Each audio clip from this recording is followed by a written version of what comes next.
পৃথিবীর সবচেয়ে গুরুত্বপূর্ণ স্থান মসজিদুল হারাম।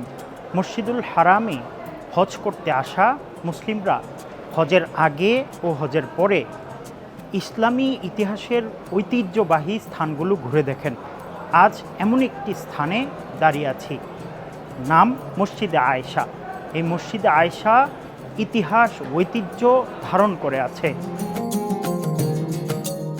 মক্কায় অবস্থানরত হাজিরা উমরার নিয়ত করলে তাদের ইহরাম বাঁধার জন্য আসতে হয় মসজিদে আয়েশাতে।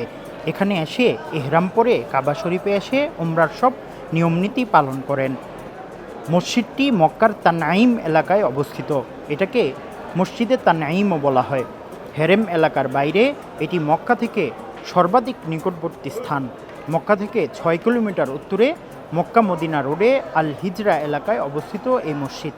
রাত দিন 24 ঘন্টা এখানে মুসল্লিদের উপস্থিতি থাকে। উম্মুল মুমিনিন হযরত আয়েশা রাদিয়াল্লাহু তাআলা আনহা এখান থেকে উমরার ইহরাম বেঁধে উমরা পালন করেছেন। পরে সেখানে একটি বিশাল মসজিদ গড়ে ওঠে।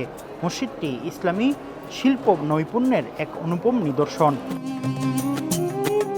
বিদায় হজের সময় হযরত রাসূলুল্লাহ সাল্লাল্লাহু আলাইহি ওয়াসাল্লাম উম্মুল মুমিনিন হযরত আয়েশা রাদিয়াল্লাহু তাআলা আনহাকে তার ভাই হযরত আব্দুর রহমান রাদিয়াল্লাহু তাআলা আনহুয়ের সঙ্গে হারামের বাইরে এখান থেকে উমরার ইহরাম বাঁধার জন্য পাঠিয়েছিলেন।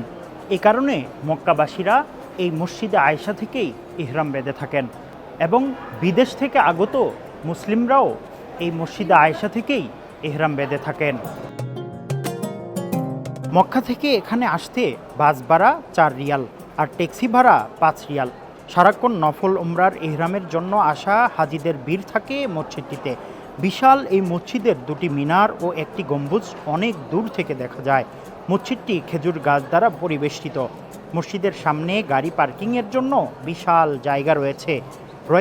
অজু করার নারীদের ও পুরুষদের জন্য ভিন্ন ব্যবস্থা।